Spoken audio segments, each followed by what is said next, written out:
Hello, workers and friends. Welcome back to the continuing interview series on anti imperialist America.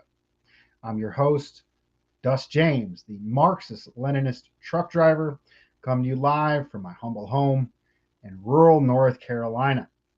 Today, you are in for a very special treat. We have members of the working class internationally, youth and students who are going to give us report backs on their various Mayday actions. Maybe let's see. Let's have everybody introduce themselves. Starting with Max Reed. How you doing, brother? Go ahead and introduce yourself as well. I'm doing good, Dust. My name is Max Reed. I'm an organizer and leader in Students and Youth for New America.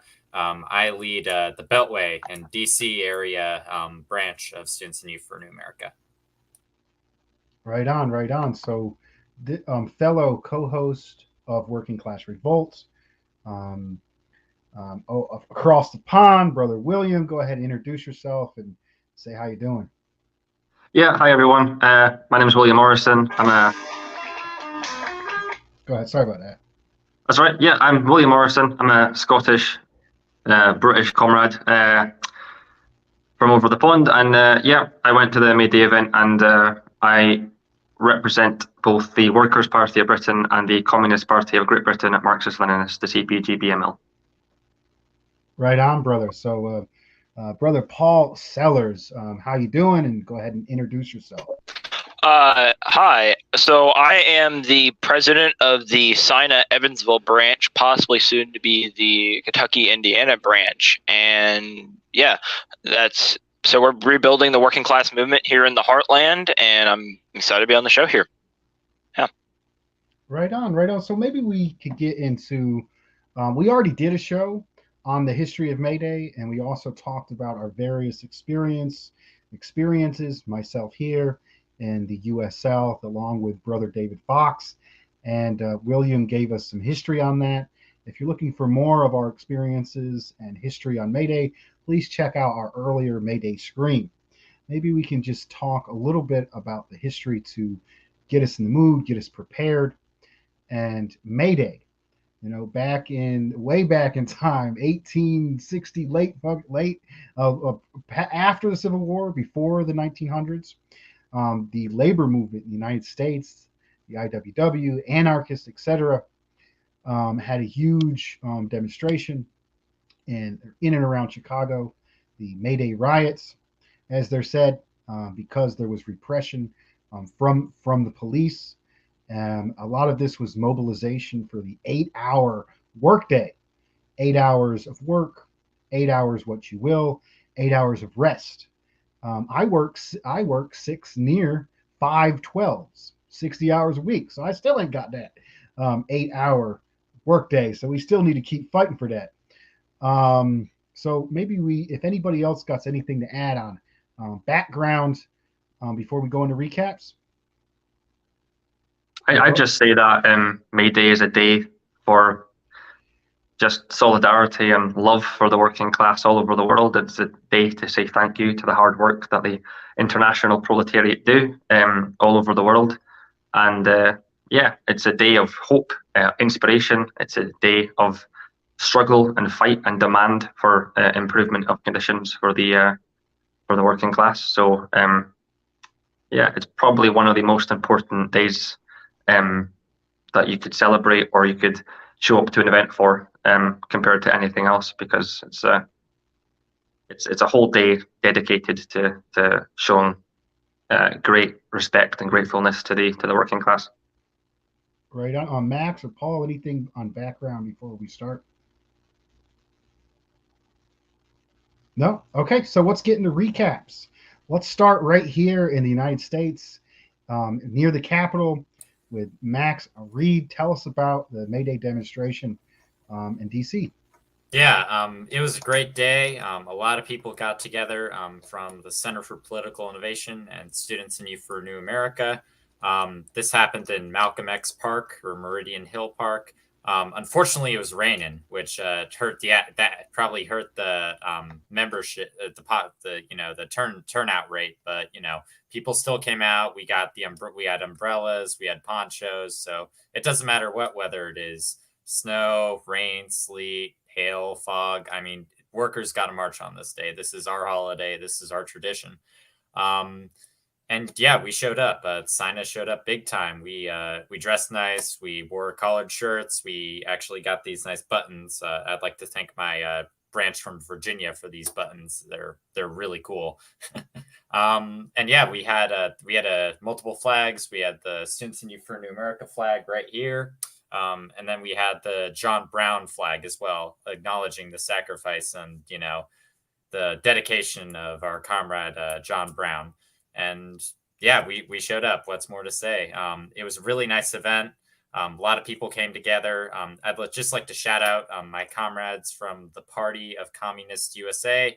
They showed up big time. They set up tents as well. We set up a table, CPI and Sina. And yeah, it was a really great event. We marched to the White House with our comrades from the Party of Communist USA, and we actually confronted some Ukrainian protesters, and one of the Ukrainian protesters had a Stefan Bandera red and black flag. And so it was quite a day in the Capitol. Right on. Right on. Sounds like you had a good presence there. Maybe you can give us, more of how many people were there, what types of groups were there, what occurred at the event. And you said you met pro Nazi, pro NATO Nazi forces. What happened with that as well? Yeah, it was about I'd say 500 to maybe like 800 people showed up in total in the Meridian Hill Park. The rain didn't help, unfortunately, but it was still a good event. You saw everyone. I mean, you saw the Communist Party showed up. The Party of Communists showed up. The IWW showed up. There were a couple of people from DSA, a couple of people from like some of the smaller orgs. I think like a Green Party, Party of Labor, PLP showed up, which is one of them old groups from the 1960s. It was a very varied event in terms of like the groups that showed up of all sorts of ideologies. You had anarchists, Marxist-Leninists, communists, social democrats. And it's our holiday, so all these groups that should be allowed to show up, and that's just the way it's supposed to go. In terms of the how the event went, I had a lot of good interactions with my Party of Communists people, the people in the Party of Communists USA.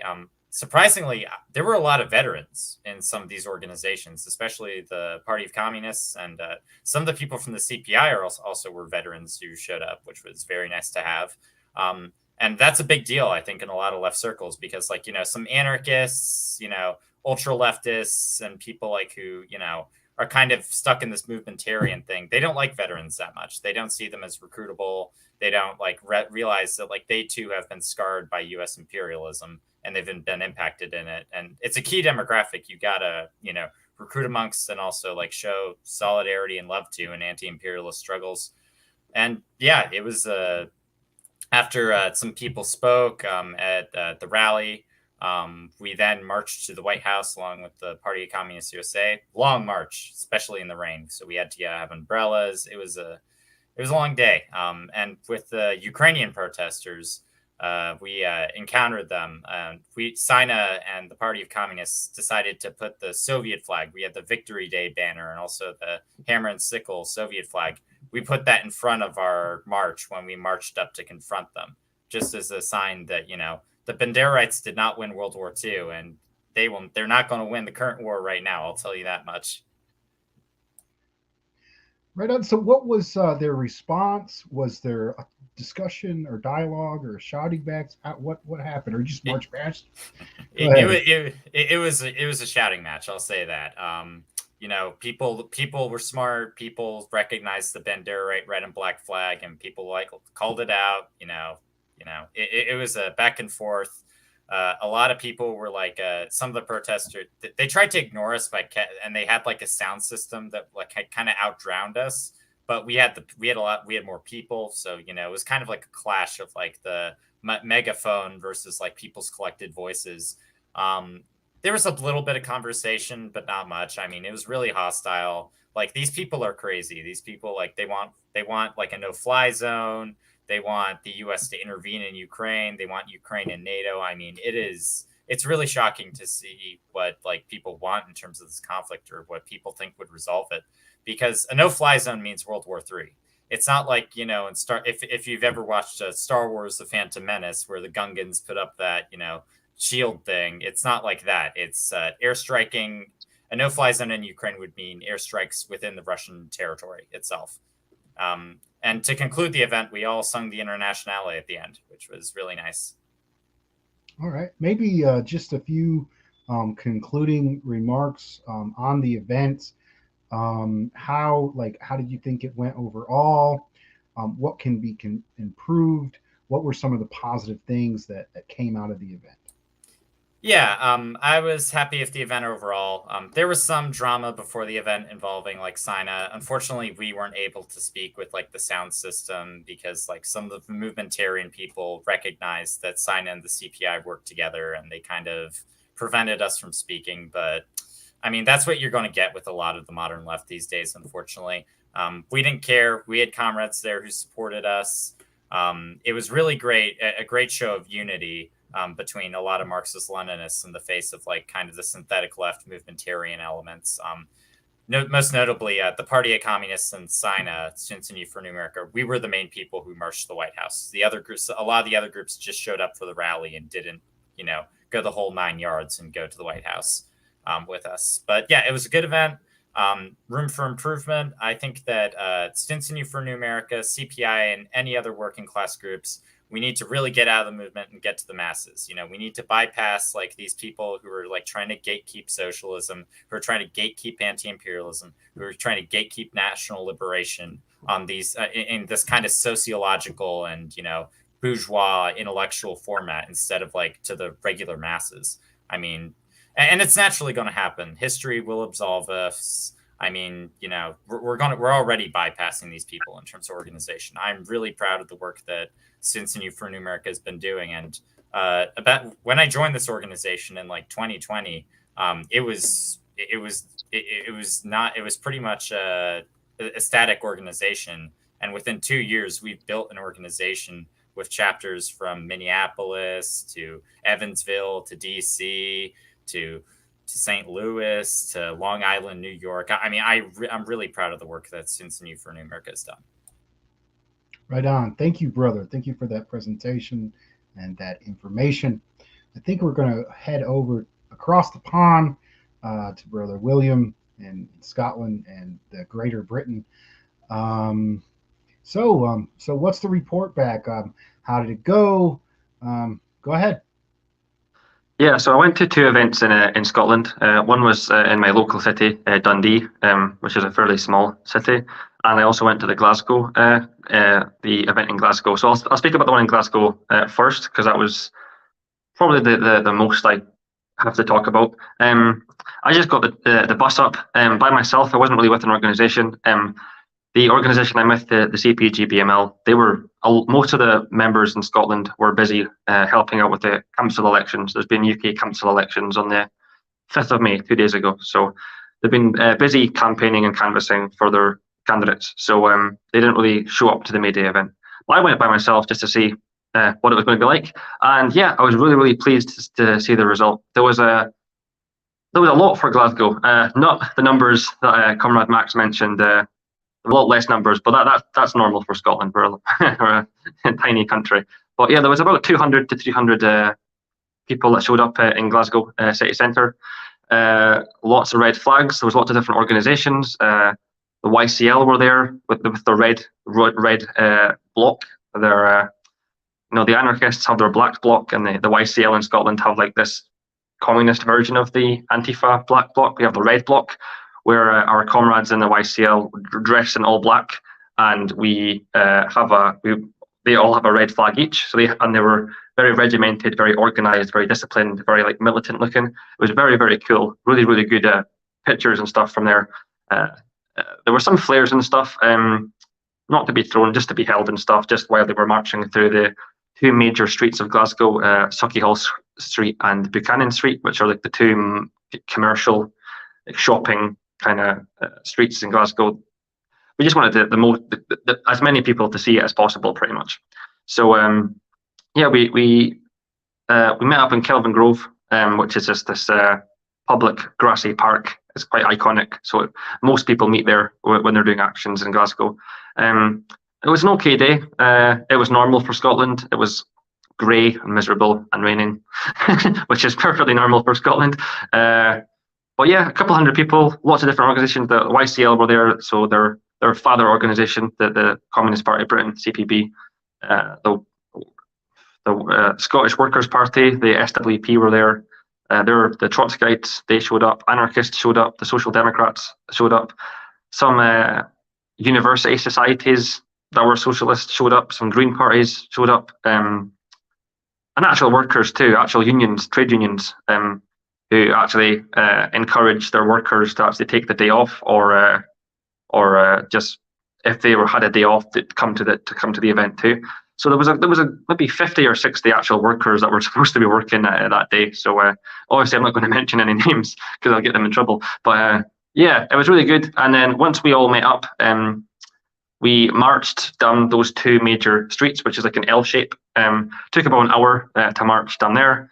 And then at the end of the street, there was another kind of grassy area where we all did speeches. We all gathered. There was a stage organised. There were speakers organised and scheduled to speak.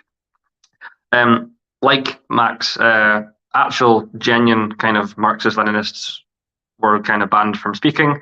Most of the people who actually spoke at the end of the march were kind of the more liberal Social Democrat leaders of the march, the representatives of the Labour Party, the UK Labour Party. There was even some speaker from the Liberal Democrats, which is a centre-right liberal kind of centralist party in Britain, who really stand for absolutely nothing. So they had somebody speak, but yeah, it was a very diverse group. It was good. We didn't have to deal with any banderites or anything. It was quite. We didn't have any resistance or anything. It was pretty good. Yeah. Dundee was a little more dramatic. That's the city I live in. Well, pretty much. One thing to bear in mind when you're talking about Scotland is we have a very authoritarian police force. The police are strict and they overreact over little things. And because Scottish working class kind of movements have had, cases of history in the past, with clashes with police and stuff, the police are always overly over the top when it comes to worker protests. So they show up in high forces all over Scotland on the days like Mayday and stuff.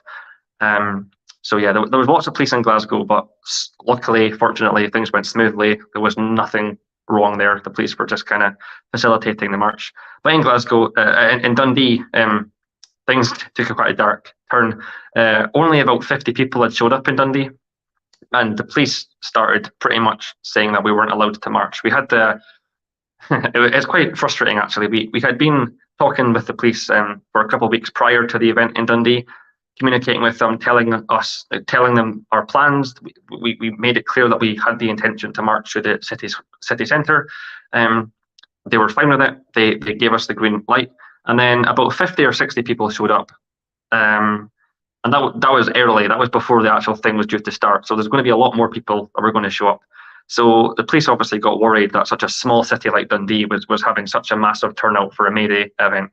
So they started kind of shutting us down pretty quickly. There was a few people that were arrested. There was some comrades in Dundee that were arrested simply for handing out leaflets and flyers to passers-by and stuff.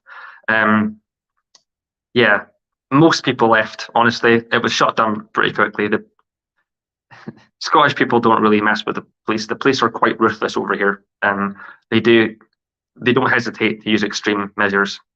They had pepper spray, they had batons, and they were willing to use them. They've used them before at working class kind of events. So most people, when a few people got arrested, most of the actual people that were supposed to be marching and stuff just left, went back home, because it isn't worth it. It was just going to end up in violence, and well, it's Mayday. We want to kind of give off the impression to the working class that we're not a violent kind of mob of people demanding stuff. We are demanding stuff, but we have to do it in a way that isn't going to cause a riot in the city centre of your city. So, yeah, most of us left home. So it was quite demoralising. Just because the event before Dundee and Glasgow was so good and it was amazing and it was hundreds of people and it was so smooth. Yeah, it's quite upsetting to see that in your own city, the police are so ruthless and they're willing to use very, very harsh measures to shut down the march. It was just going to be a march and it was going to be the exact same as the event in Glasgow. It was going to be a half an hour march and then a couple of speeches, but the police shut it down. So it's quite disappointing, but at least Glasgow was good. So it's 50-50.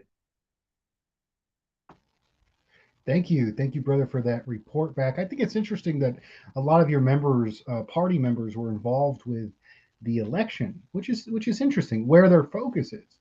Center for Political Innovation always says out of the movement to the masses, and elections are a way to get in contact with the masses. And I think the party that you're working with has their priorities correct in that focus. Now, as far as the police brutality, this is Scotland. This is UK. We're always seeing news about how Cuba is repressing their people and China is repressing their people. And then we as leftists who've been out in the streets and stood up against our governments, we have faced repression right here in the so-called liberal West. So there's a huge disparity on what is put on our media and the reality we face as people who are trying to improve our countries. Let's see, Brother William, is there anything else you'd like to add before we go on to the next recap? I just want to say that we're not going to be silenced and we're not going to stop organising just because a couple of people get arrested. Next year, we're going to put in a lot more energy and a lot more commitment and a lot more effort into organising an even bigger event with even more people, and we're going to actually fund campaigns, media campaigns to spread stuff as much as possible in Scottish social media channels. This hasn't deterred us at all from organising. This has actually fueled our anger even more to the fact that we want to do even more. We have to double our efforts to organise the working class here. There is a lot of revolutionary potential in Scotland. We just have to turn the nationalistic sentiments of the Scottish people into anger against people that actually deserve it. There's a lot of anti-English racism in Scotland. Anti-English hate crimes and stuff are record highs here. It's pretty much 90%. It's like a consensus here in Scotland to just hate the English, regardless of what they stand for and regardless of who they are. And I think most British communists obviously stand against that. So, yeah, we understand why there's lots of nationalistic sentiments in Scotland, but I just think that nationalism is weaponized to kind of target the English, which it isn't the English working class's fault that Scotland has the social and cultural problems that we do. So we just want to build a kind of foundation of solidarity. We want to turn the anger that the nationalists have and turn that into something tangible and something more kind of working class, which is building bridges with the English working class and continuing to fight against the oppressive bourgeoisie. Thank you, brother. So let's go to the heartland of America, a more rural area. Brother Paul, maybe give us a report back of what happened down there in Evansville, Indiana. So down here in Evansville, SINA Evansville, we organized a Mayday community meal because, like you said, CPI's message of getting out of the movement into the masses. A lot of people here really enjoyed it. We had an okay turnout.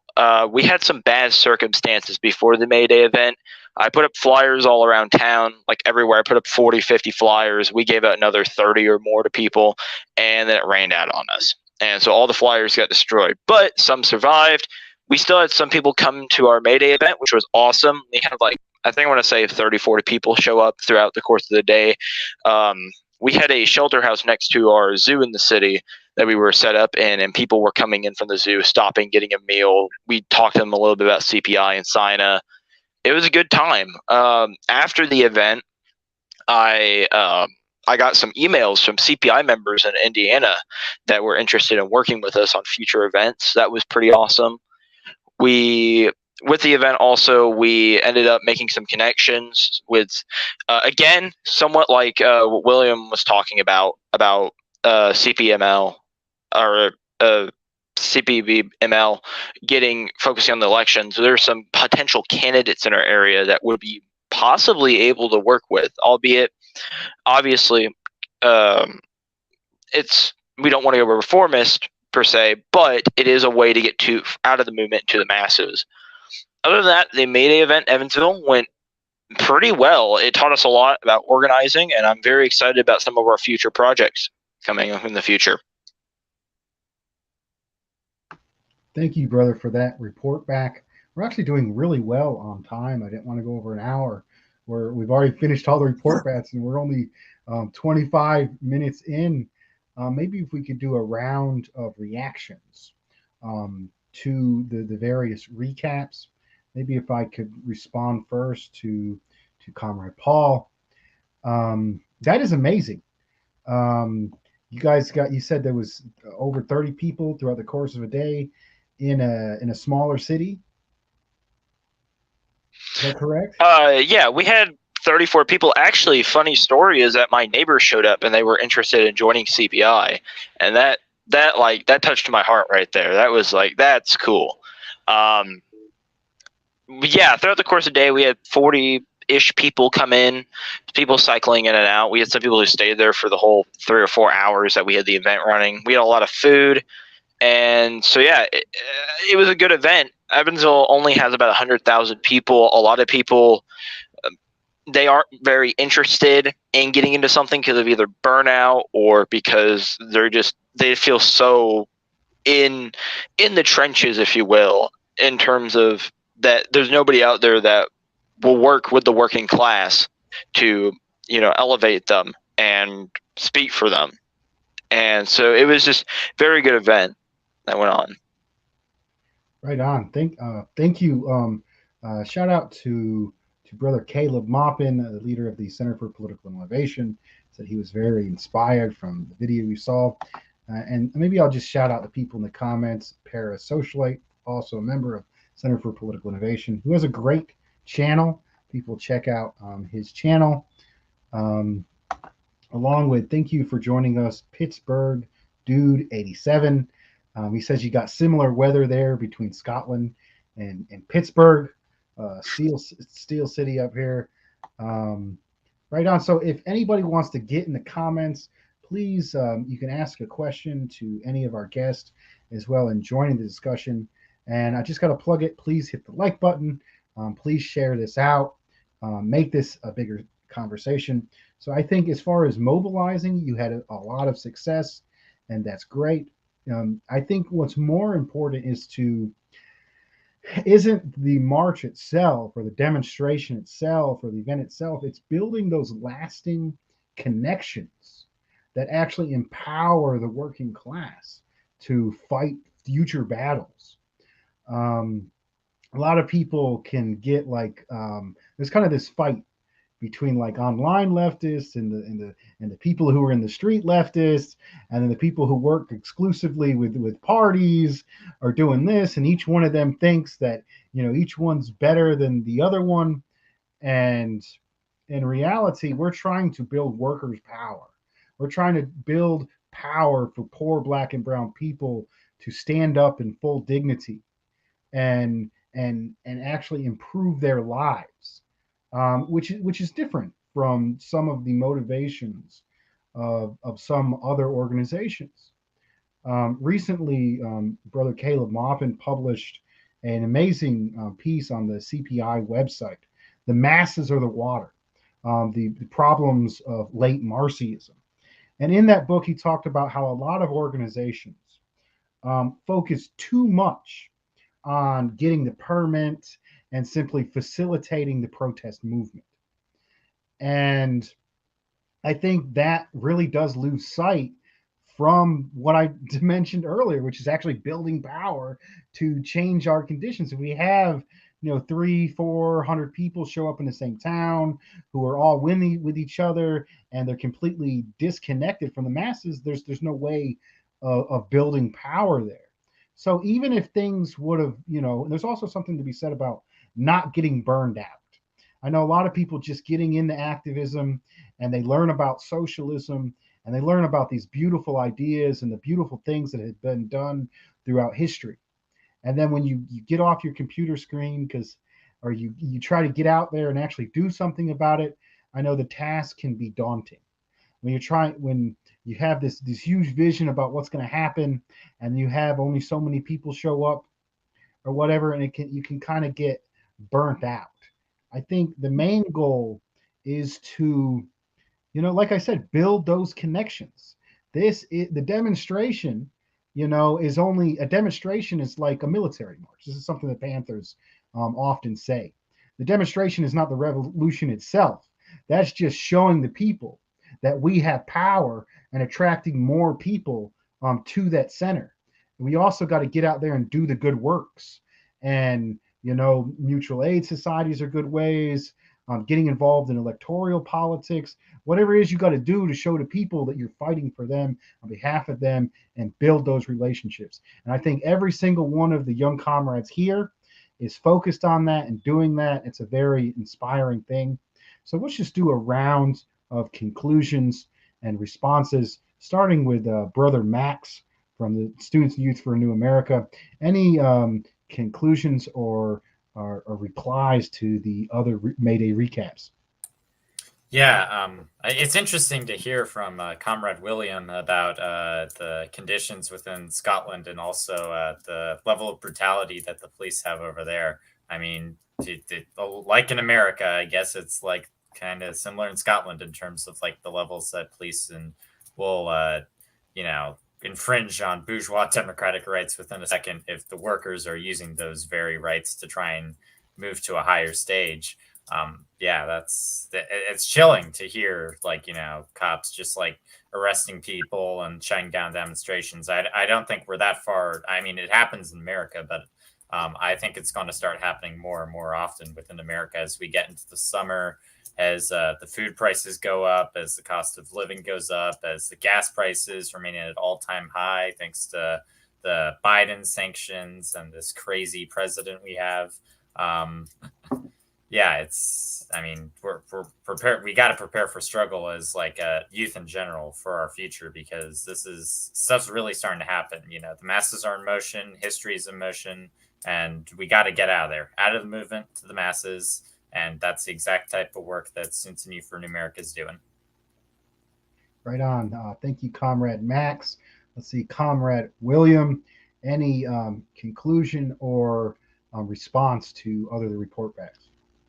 Yeah, I'll do both. I just want to say a big just massive, solidarity to Max and Paul. And just want to thank you for the work you're doing over in America. A lot of British organisations do look up to America and take notes. So if something goes well in America around organising, then it's just a matter of time before British organisations pick it up too. So I think it's really good that things worked out. Max's demonstration sounded like it went really well. He said there was high turnout, some tension with the Banderites, but regardless of that, it seemed to be a pretty smooth and pretty quite an optimistic kind of day, and a long day, like you said, and it was raining, but that's fine. It sounded like a good thing. And even with Paul, even though it had a lower turnout, like you said, you learned a lot. It was very educational, very informative, and just being out there in the community, being out there in your community, and like kind of representing the people that live next to you in your own town, is really, really good. So yeah, it's I was quite inspired to hear your guys' story. And just a conclusion, just don't give up the fight. No matter what the weather is, no matter how cold or raining it is, or no matter how you feel like your event's going to get shut down, don't not show up next year. Don't be deterred. Don't be pushed down into silence. Mayday is a day to fight for the working class, and it isn't just Mayday. Every day, if you're a young person like me, Max and Paul are, and you're serious about building socialism in our lifetime, then you have to dig in and you have to prepare to work very, very hard to build the kind of thing that we're trying to build here. We have a lot of work to do, and we're very behind, compared to what we used to be, just because of the billion-dollar propaganda industry that's propped up just to pin us, just to get the people against us is insane and insanely powerful and effective. So we have a long, long battle ahead. But if you're a young person and you're getting into kind of progressive politics, then read Marx, read Engels, read Stalin, read the essentials of Marxism, Leninism, and anti-imperialism. Read those texts. If you don't want to read them, they have podcast versions, they have audiobooks. Just do whatever works best for you, but just do it. Do the research, do the work, because it's worth it. And it will be worth it when there's a red flag that'll one day raise over your city, hopefully. So keep up the fight. Thank you, brother. So, Brother Paul, any response to the other recaps as well as concluding remarks? I have to say, I want to thank you all also for your work, and I am very inspired. We have I'm getting some ideas from you guys for some of our summer events here in Evansville. Like you were talking, Max, about food prices and energy prices raising. We already have issues with energy prices here in Evansville, and I'm inspired by the marches here for future action. I want to say also that with all this, it gives me a lot of hope in the future. There's for a while it seemed like the socialist movement in America was, and even in the world, it felt like it was dead. I mean, you had people claiming that it was the end of history, whatever absurdity that means. I'm very inspired. The future is very bright, and we can't lose sight of it. It's just inspirational, and we need to keep up the good fight. Again, like Will said, read Marx, read Stalin, read Lenin. Just keep those in mind, and don't lose sight of those goals. And if we keep sight of that, and we keep optimistic, and we keep building socialism, we will get to a bright future, and we won't fall into barbarism. We'll end up having a bright socialist future. Thank you, brother. I think if anybody else have anything else to say before I go into my concluding remarks. I just want to say, if you want to join Students and Youth for New America, they go to the Center for Political Innovation website. That's cpiusa.org. And under Get Involved or Join, there's a Sign-A tab. So if you're a youth in between the ages of 15, 25, and you want to organize in your local community, join Sign-A. I mean, this is a growing organization. We have people from all walks of life that decide to join Sign-A, and I'm really proud of it. I'm really proud of what Sign-A has been able to do in the past 2 years and how fast we've been able to grow. Thank you. Thank you, Brother Max. Thank you, everybody. Maybe if I could just leave a shout out to Brother David Fox. We're going to be going live. Anybody who wants to join us for our study on Marcus Garvey, we're going to be having that study at 7 p.m. Eastern Time. You can join me, David Fox, and Brother William on that. I'd like to leave today with giving my young comrades a little bit of tactical advice. Like I said, it's most important to build power. Power comes from the people, and the people got to be connected and organized.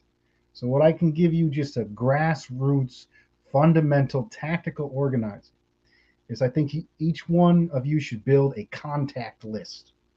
And on that contact list, you put everybody you know who could learn about socialism, could be involved in socialism, could come out to a demonstration, could do anything that benefits the movement. You get their name, you put it in a book, you keep up with that email or whatever platform you got to get on there, build that contact list. And then you can organize that contact list. You can say this person might be involved in an action. This person might be able to join SINA. This person, these people might buy a book. Just keep up with all those contacts. Continue up with those contacts, and that will really help you keep you disciplined, keep you organized, and keep this struggle going forward. So we're going to end this with a chant. If everybody, this is from the Panthers, everybody could raise their fist and repeat after me. Dare to struggle. Dare to struggle. Dare to struggle. Dare to win. Dare to Dare win. to win. All power to the people. All power to the people. Right on. Thank you, comrades. Everyone have a good night.